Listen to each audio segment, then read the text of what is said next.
Si abatido y dolido estás y cansado del peso cargar, Cristo nos llama. Si al final del camino estás sin saber hacia dónde mirar, Cristo nos llama. Ven ante su trono, el Padre te recibirá con sangre preciosa. Jesús borró nuestra maldad.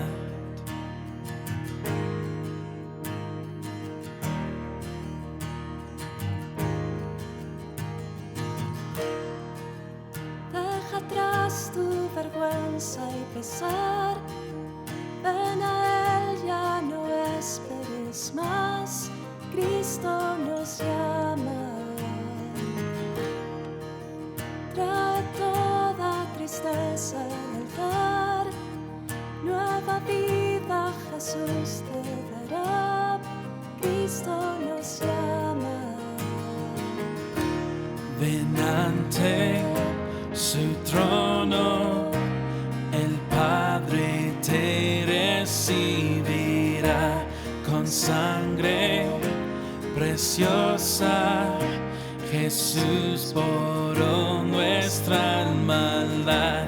Ven ante su trono, el Padre te recibirá con sangre preciosa.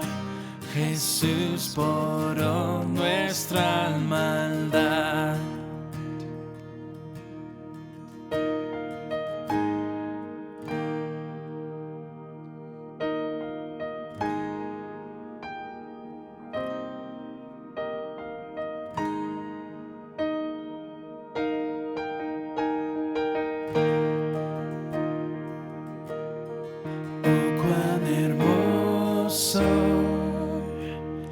Es nuestro Salvador, canta aleluya, Cristo vive. Nadie es más grande,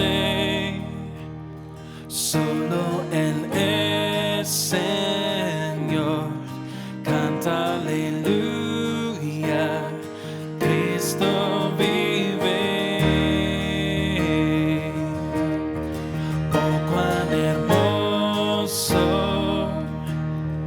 Es nuestro Salvador, canta aleluya, Cristo vive.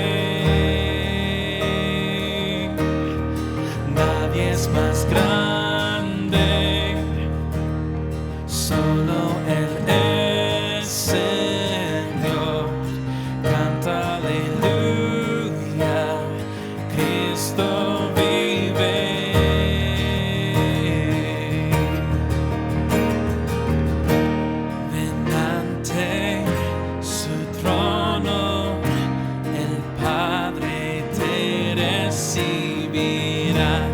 Sangre preciosa, Jesús borró nuestra maldad. Ven ante su trono, el Padre te recibirá con sangre preciosa. Jesús borró nuestra maldad.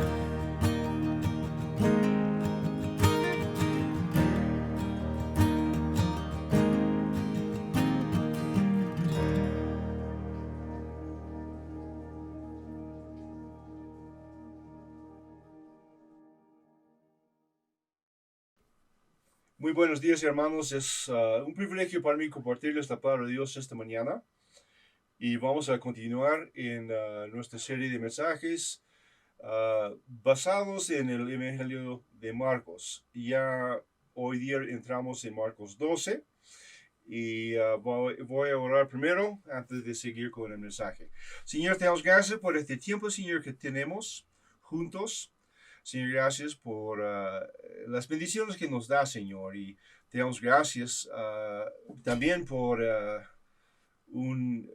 nacimiento de Caleb, hijo de Anasei y Armand, y que tanto bebé como mamá están bien. Señor, gracias, muchas gracias por eso, y pedimos por la recuperación de Anasei, y que les ayude a los dos, Señor, a recuperarse y ponerse bien, Señor. Totalmente, gracias por esta bendición. En la familia Cornejo y también en la familia que es nuestra iglesia. Gracias, Señor, por tu palabra. Pedimos que tú ahora, Señor, abras nuestros entendimientos y corazones para entender y recibir tu palabra. Y, Señor, de acuerdo a lo que tú nos enseñas y hablas a cada uno, ayúdanos, Señor, con tu gracia a poner en práctica cada uno en su propia vida lo que aprende hoy día.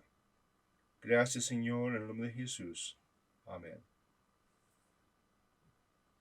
Bien, hermanos, estamos en Marcos 12, en el primer pasaje que es Marcos 12, 1 a 12. Marcos 12, 1 a 12.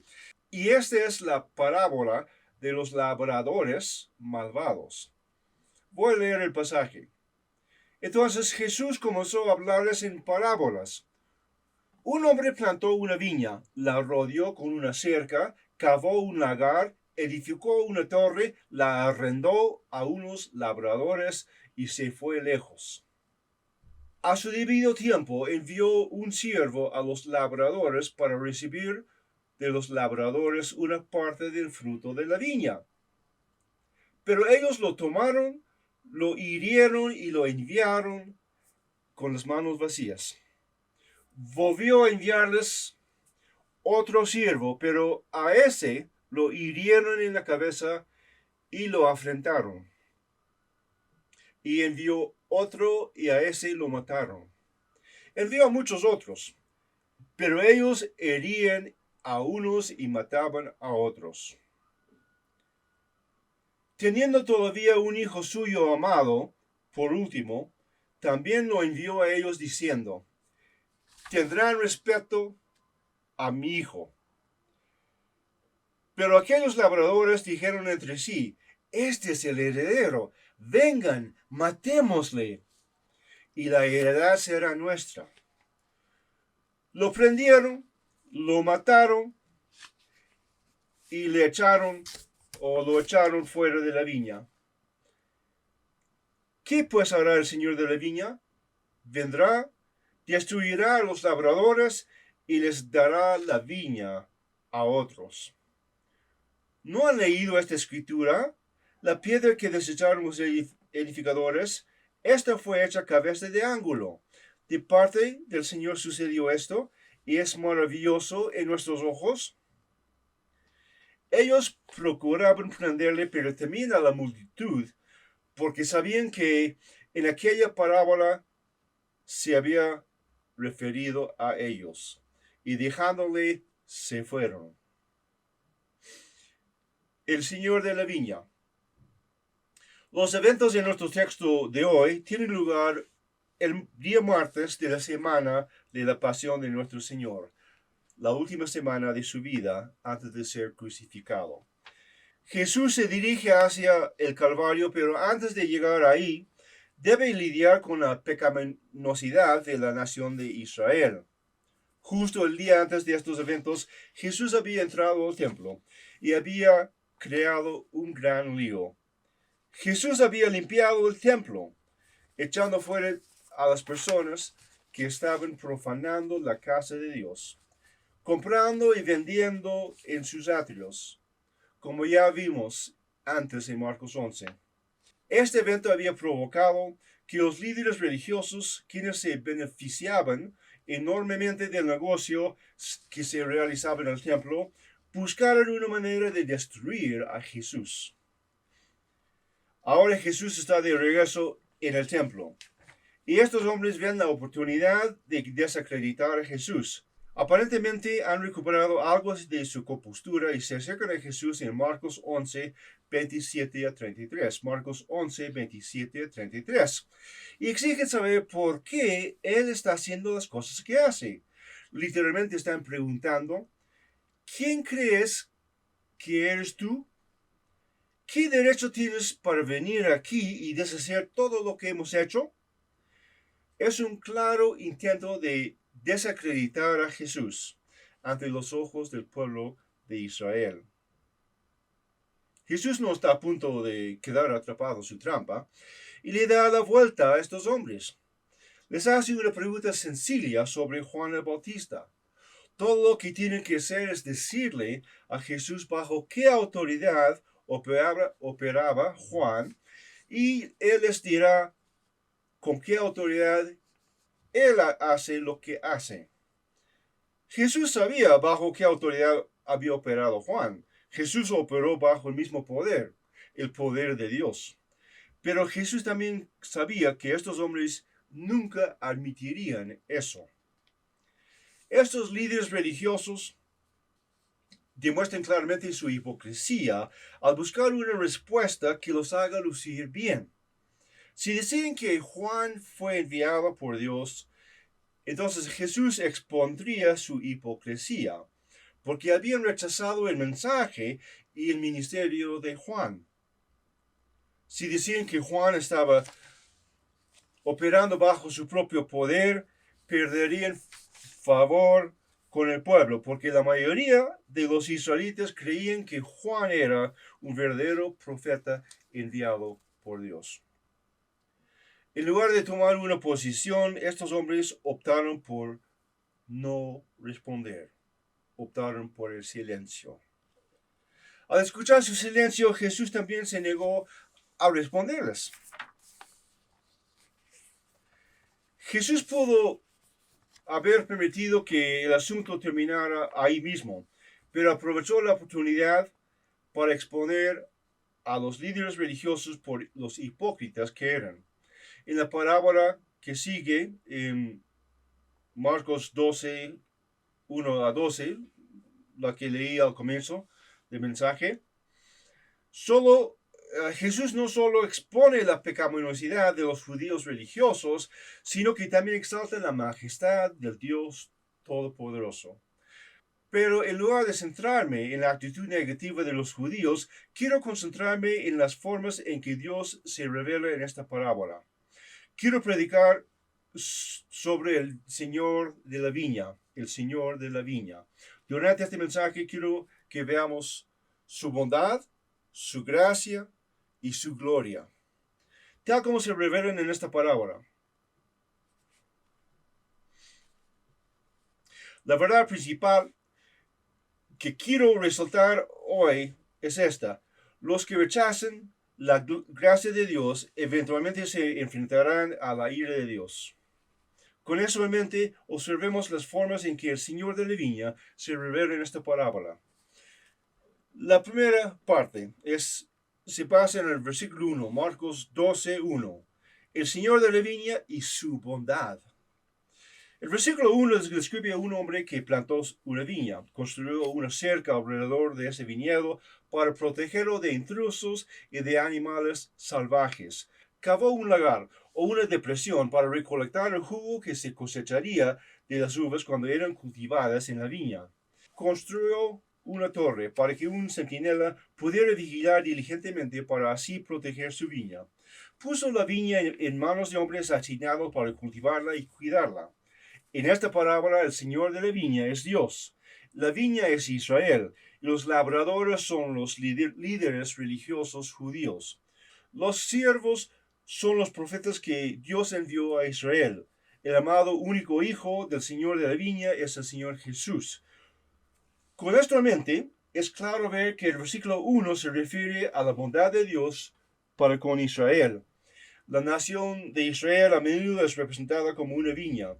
En el pasaje Isaías 5:1 a 7, Isaías 5:1 a 7, esto queda muy claro. No vamos a ver todo el pasaje, pero un poquito más adelante vamos a ver un versículo de Isaías 5. Jesús comparte la parábola mientras está de pie en el atrio de los gentiles. Como un autor lo describe, justo sobre un hombro de Jesús está el monte de Olivos, con su costado literalmente cubierto de vides. Sobre el otro hombro está el majestuoso templo construido por el rey Herodes. En la puerta de este templo está tallada una enorme y magnífica vid. Esa vid está adornada con hojas de oro y plata pura. Las uvas que cuelgan son joyas preciosas. A menudo los judíos ricos agregaban otra hoja cara u otra piedra preciosa a esa vid. Los líderes religiosos o judíos no tenían dudas acerca de lo que el Señor estaba hablando en esta parábola.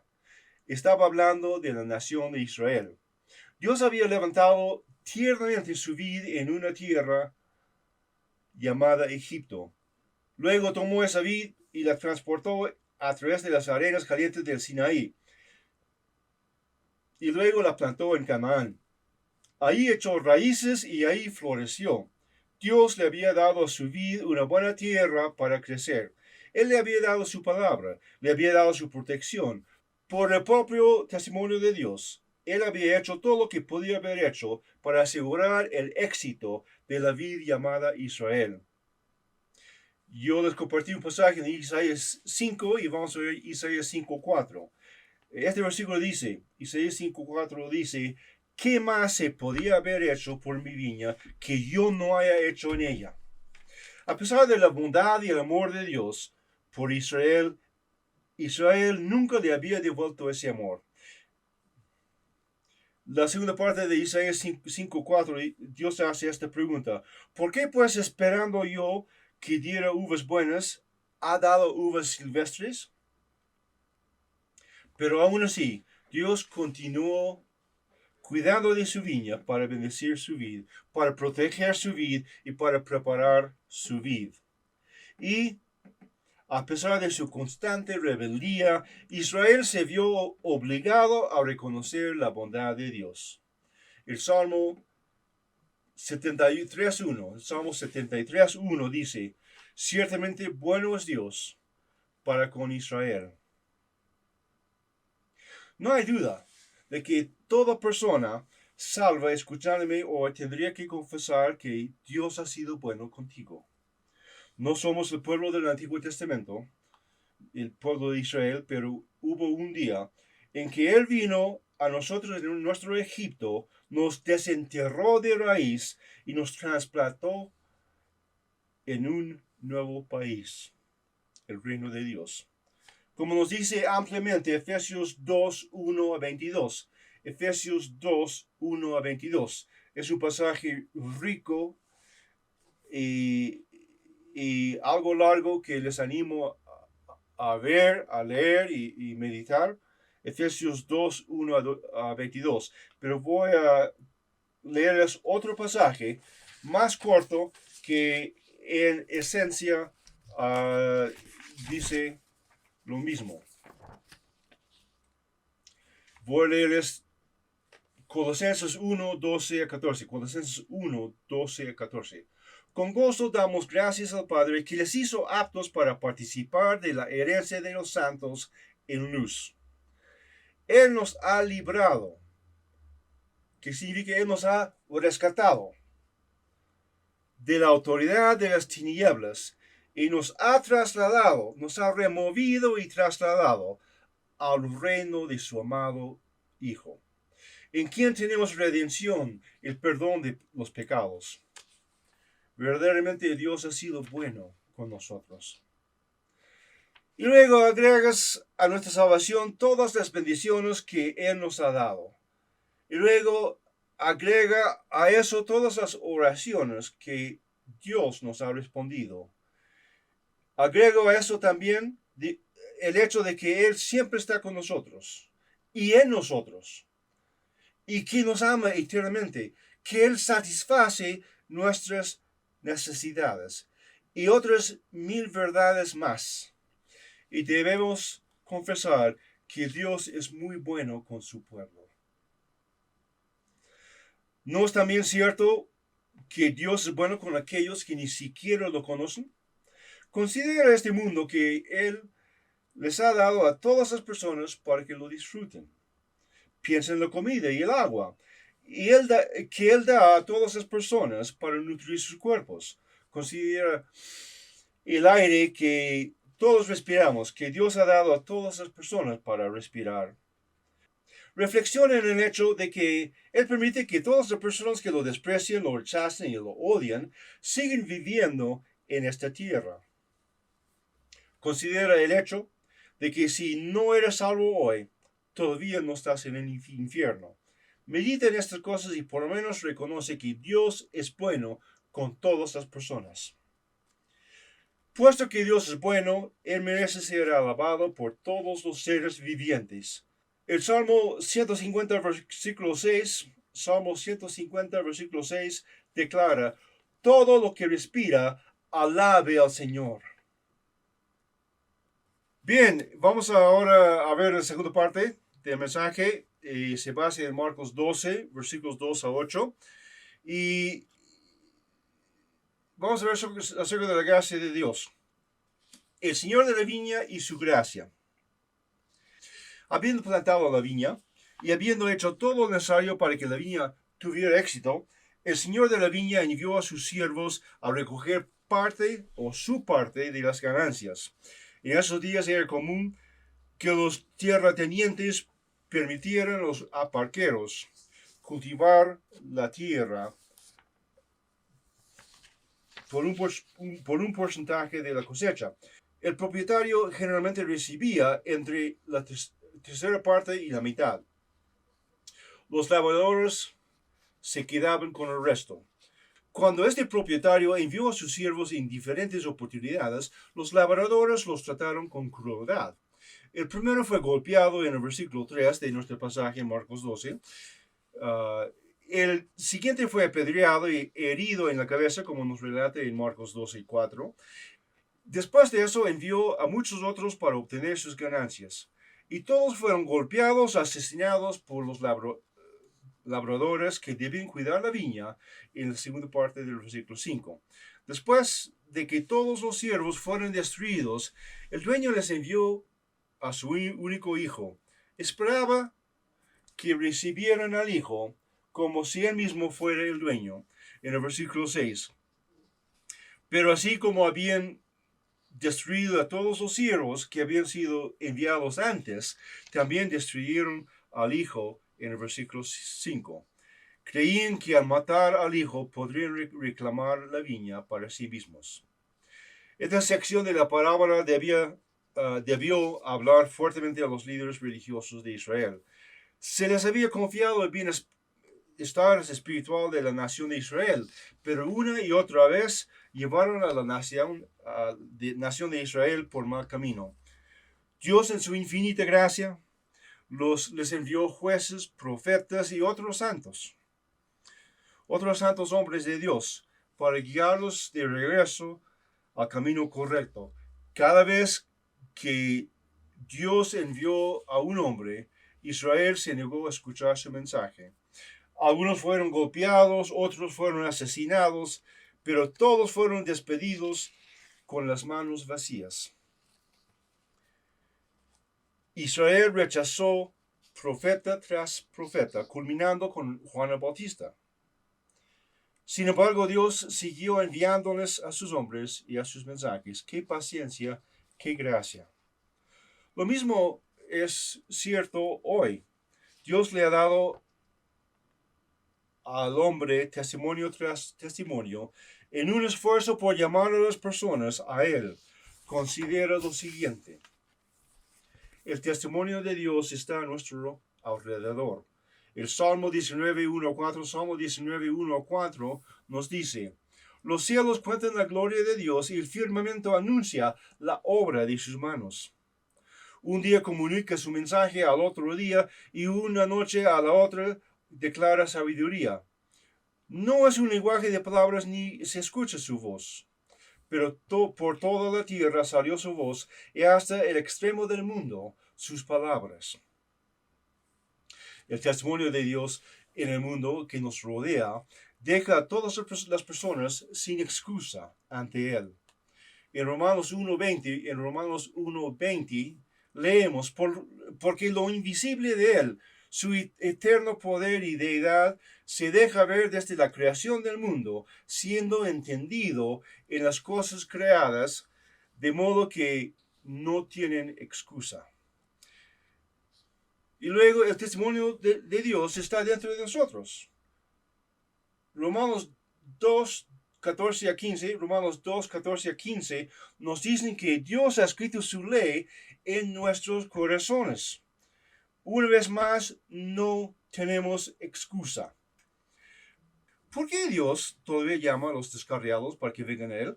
¿Por qué todavía se acerca a ellos en un esfuerzo para salvarlos? Lo hace porque es un Dios de infinito amor, gracia y misericordia. Lo hace porque desea la salvación de los pecadores y no su muerte eterna en el infierno, como nos dice claramente en 2 de Pedro 3:9. 2 de Pedro 3:9. Dios lo hace para que tú tengas la oportunidad de ser salva de tus pecados. Dios lo hace para que tus seres queridos tengan la oportunidad de entrar en el reino de Dios. No te lo pierdas. Los judíos pensaban que matando al hijo podrían quedarse con la viña. Estos hombres religiosos nunca lo habrían admitido, pero querían ser su propio Dios. Ellos querían dirigir el espectáculo. Ellos querían todo para sí mismos. Querían la riqueza, la gloria y el poder, y no querían compartirlo con nadie, especialmente si esa persona era un carpintero de Nazaret, sin educación y sin un título. No podían soportar la idea de reconocer a Jesús como Mesías y Dios. Lo que no pudieron entender y lo que muchas personas aún no entienden es que cuando aceptas al Hijo, recibes su viña y todo lo que hay en ella. Cuando entregas tu vida a Jesús, te conviertes en hijo de Dios. 1 de Juan 3:1-3. Y no vamos a buscar el pasaje, pero si estás apuntando, 1 de Juan 3:1-3. Cuando recibes al Hijo, te conviertes en un coheredero con Él. Y así nos dice Romanos 8:17. Cuando comienzas a seguir al Hijo Jesús, obtienes todas las bendiciones que el cielo tiene para ofrecer. Efesios 1:3. Voy a leer este versículo. Efesios 1:3 proclama: bendito sea el Padre y Dios de nuestro Señor Jesucristo, quien nos ha bendecido en Cristo con toda bendición espiritual en los lugares celestiales. Cuando tienes a Jesús, lo tienes todo. Tienes vida abundante y vida eterna aquí, en esta vida. Como nos dice Juan 10:10. Y en el más allá disfrutarás la vida eterna con Jesús, con todo su resplandor y gloria. Todas estas cosas de las que he estado hablando son producto de la paciencia y la gracia de Dios. Si obtuviéramos lo que merecemos, hoy estaríamos muertos y en el infierno. Pero no estamos muertos y no estamos en el infierno, estamos vivos. Todavía estamos respirando el aire de Dios y disfrutando de las bendiciones de Dios. Y hoy los que seguimos a Cristo somos partícipes de la gracia de Dios. Qué gracia que Él incluso nos llamó a venir a Él en busca de salvación. Qué gracia asombroso que Dios sigue buscando, llamando, amando y atrayendo hasta que uno llegue a Él. Alabado sea a Dios por su gracia. Si tú no eres salvo o salva, corre hacia Él y entrega tu vida a Jesús. Él es tu única esperanza. En Juan 14:6, vamos a ver lo que dice Jesús. Juan 14:6. Jesús dice: yo soy el camino, la verdad y la vida. Nadie viene al Padre sino por mí. Me gusta leer este versículo así, porque en esencia es lo que Jesús está diciendo.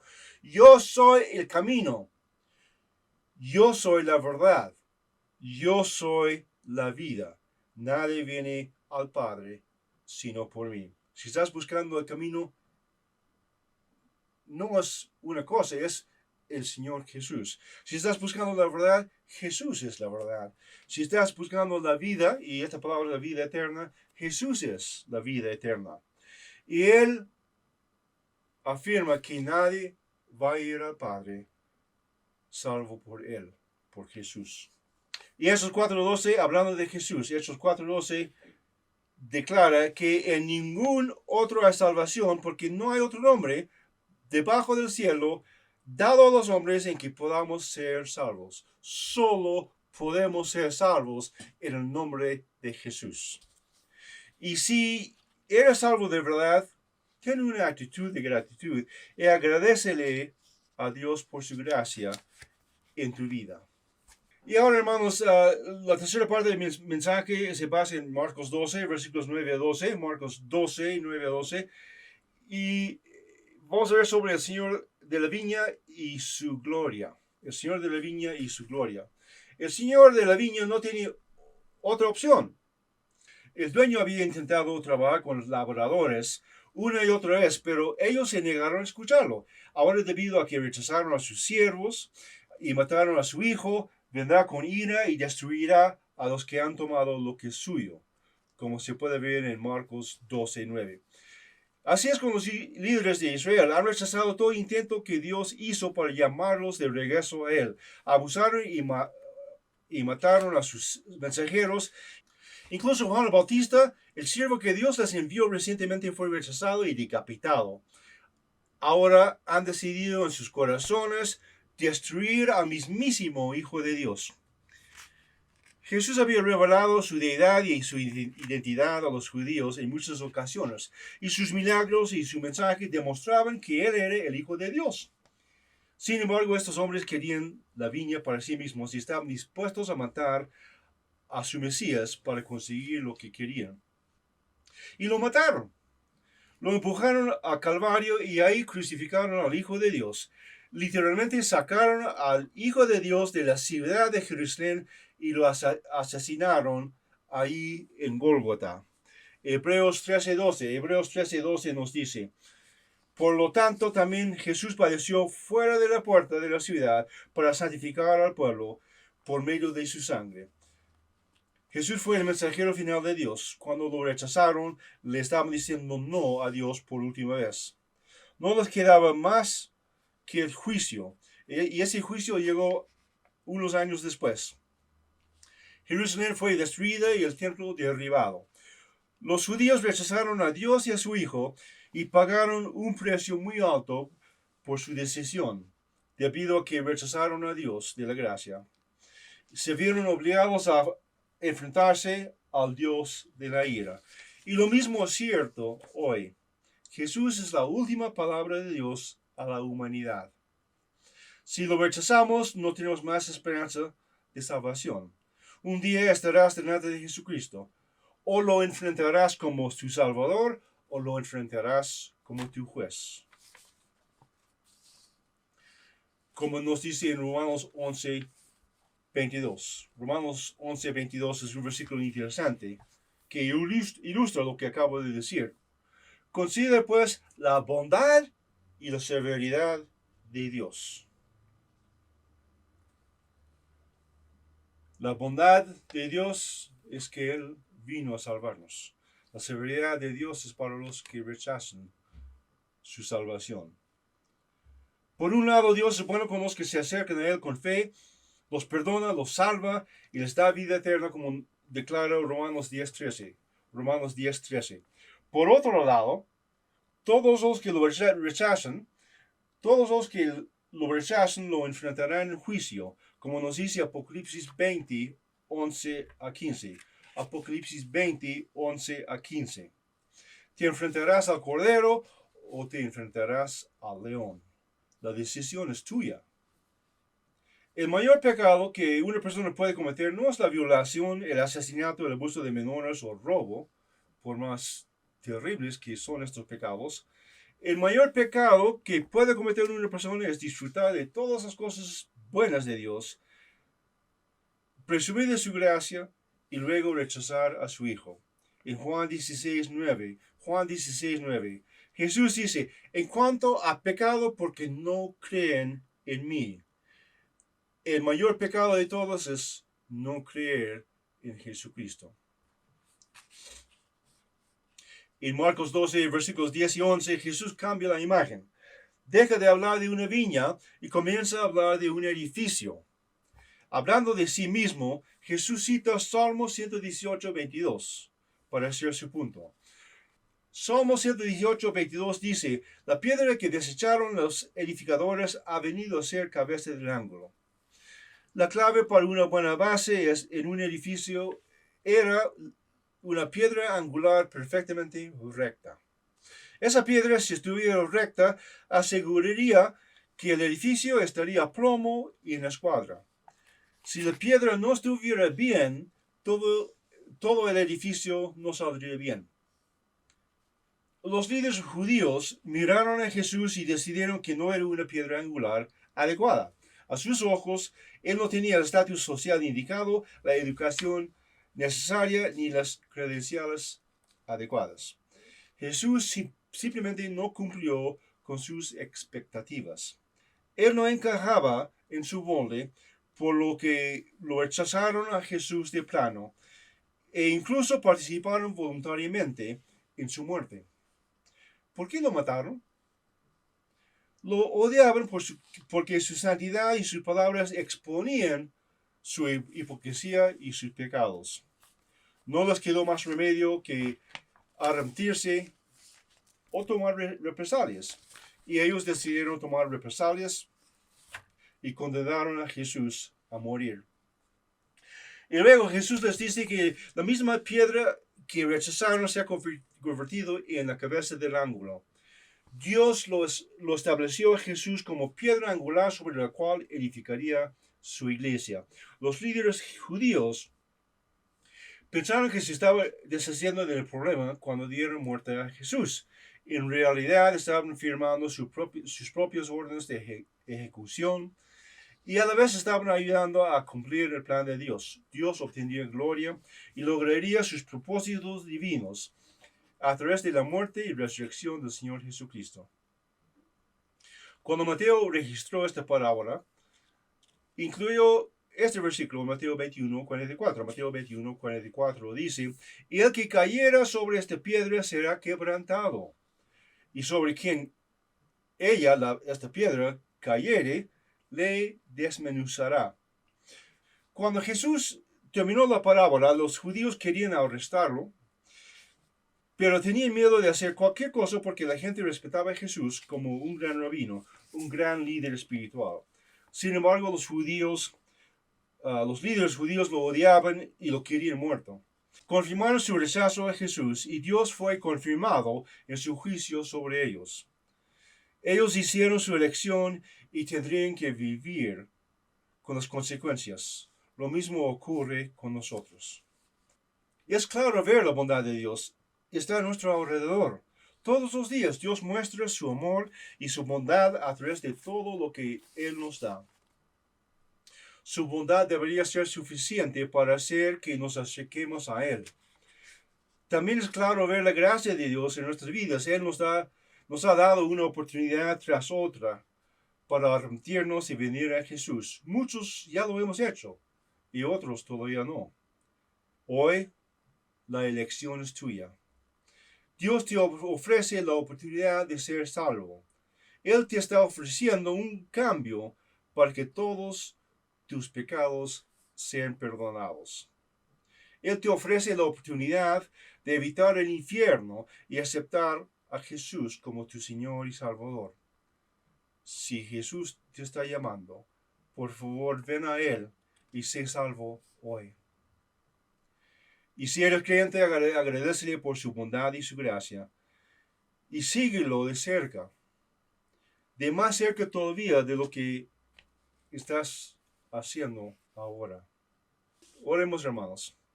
Señor, te damos gracias por tu palabra y lo que hemos podido ver sobre la parábola del Señor y su viña. Señor, gracias. Te damos los que somos parte de tu viña. y los que aún no te han conocido, Señor, aún los que no se han arrepentido, no han entregado su vida a Jesús, Señor. Oramos por su salvación. Y que tú, Señor, a tus hijos, los que seguimos a Jesús, que tú nos ayudes, Señor, a ser más fieles y más comprometidos para vivir para ti, Señor. Gracias por este tiempo. En el nombre de Jesús. Amén. Gracias, hermanos, y nuestro Señor les bendiga. Gracias. Y que pasen una linda semana llena de la presencia y las bendiciones del Señor. Busquemos compartir a Cristo y su palabra a otros. Gracias.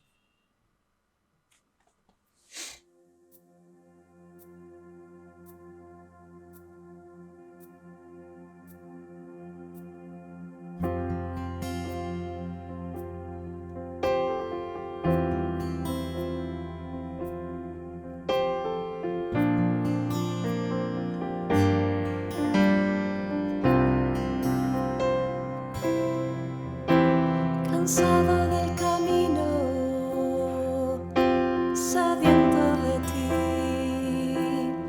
Un desierto he cruzado, sin fuerzas he quedado, vengo a ti. Luché como soldado y a veces sufrí. Y aunque la lucha he ganado, mi armadura he desgastado, cansado del camino, sediento de ti. Un desierto he cruzado, sin fuerzas he quedado, vengo a ti. Luché como soldado y a veces sufrí.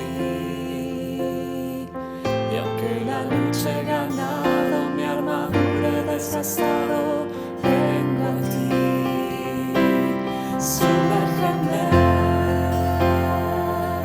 en el río de tu espíritu.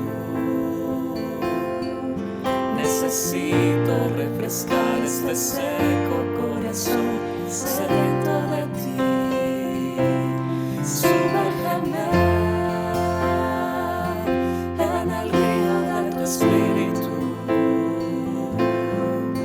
Necesito refrescar este seco corazón sediento de ti.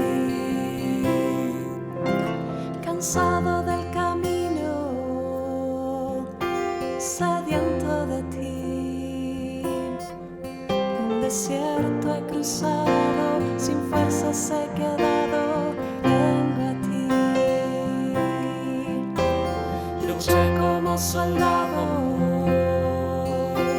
y a veces sufrí. Y aunque la lucha he ganado, mi armadura he desgastado, vengo a ti. Sumérgeme en el río de tu espíritu. Necesito refrescar este seco corazón sediento de ti. Sumérgeme en el río de tu espíritu. Necesito refrescar este seco corazón sediento de ti. Sumérgeme, sumérgeme, sumérgeme, sumérgeme.